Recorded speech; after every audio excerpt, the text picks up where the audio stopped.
Okay, April 14. This will be number 20 for the series here. Just making templates so we can transfer to fiberglass, and we'll cut those out. What we're going to end up doing once this piece is cut out of glass is we'll probably take the fairing back off and sand everything real well from this radius here all the way out, because we're going to lay glass from there all the way over, covering the piece of fiberglass that we made that's only one layer of your biaxial, like I said, right? And you see it's thin, right? I mean, it's about as thick as 2 layers, 1.5 ounces once you got resin and everything on it, right? The mat. But we're going to add a little bit more to it to make this separate piece, this separate piece, and this separate piece all one happy piece. Once we do that, we pop this thing loose, we'll turn the whole thing upside down, and that's when we'll remove this vertical face, right, from underneath, because we'll probably put just a quick little 1 layer of the 1.5 ounce mat underneath, just to make sure it's good and strong. This thing's going to do 150, 160 miles an hour, right? So we want it 150 surely anyway. So we want to make sure this thing doesn't fly off, right? Doesn't start delaminating. So we got this one done. It's just a matter of, I'm a template maker, a pattern maker. If you can make patterns, you can do just about anything. You can fabricate, you can do anything. So we got the other piece to cut out yet before we can transfer it to glass.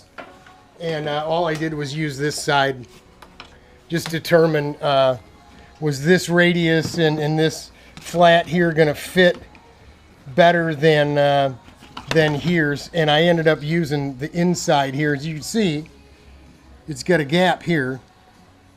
So I just kind of rocked it back and forth and kind of felt where that edge was and just penciled it on there. And then just by eyeball transferred this right over to here, right? So we'll end up cutting a little wide here because we had that gap. And then we'll go ahead and just trim this out big, and then we'll fit it in. So it's just about done. Once we get this piece done, we've already transferred this one to glass.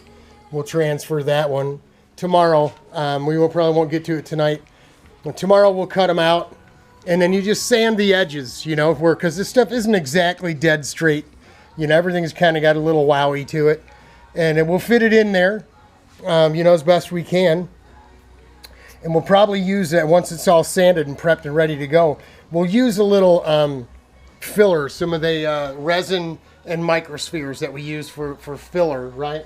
And put a little filler in just to hold it in place, let that kick off, and then we'll probably fill all the edges so we don't get big voids there.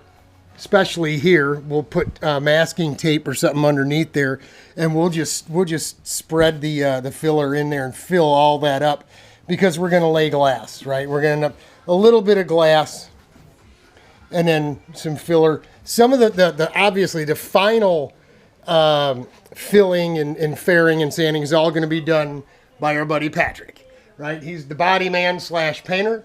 Can I do it? I used to do all that kind of stuff, but I don't do it no more.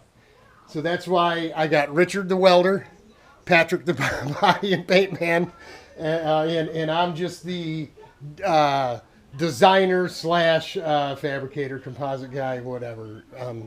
So there you go. We try to delegate as much and share love, right?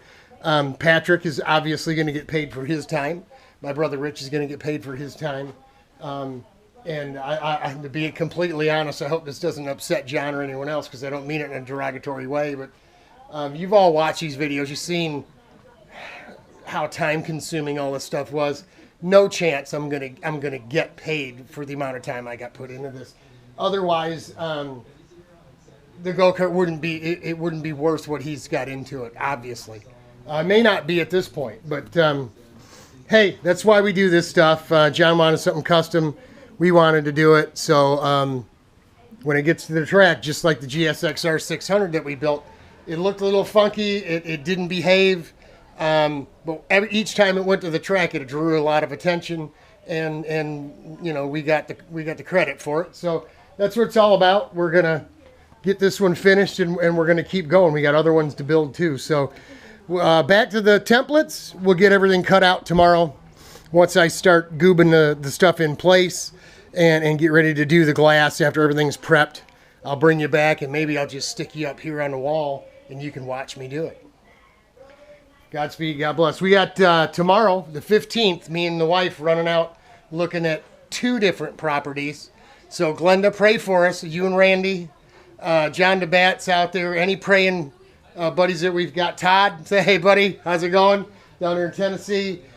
Pray for us. We want the right place where the Lord wants us to go. We don't want to force that decision. We want to be where we're supposed to be, because wherever we're going, we assume will be the last place we move to. So we got 2 properties to look at tomorrow. Had 3 or 4. Sherry kind of knocked 2 of the further up north places off the list because she thinks it's too far for her to have to drive to work. So it's all good. I don't have to get in and deal with the world on the highway in the morning. So it's all good, Cher. It's all good. Hang in there, y'all. It will get better. Jesus is coming. And until then, we're playing with go-karts. Hang in there. Godspeed. God bless.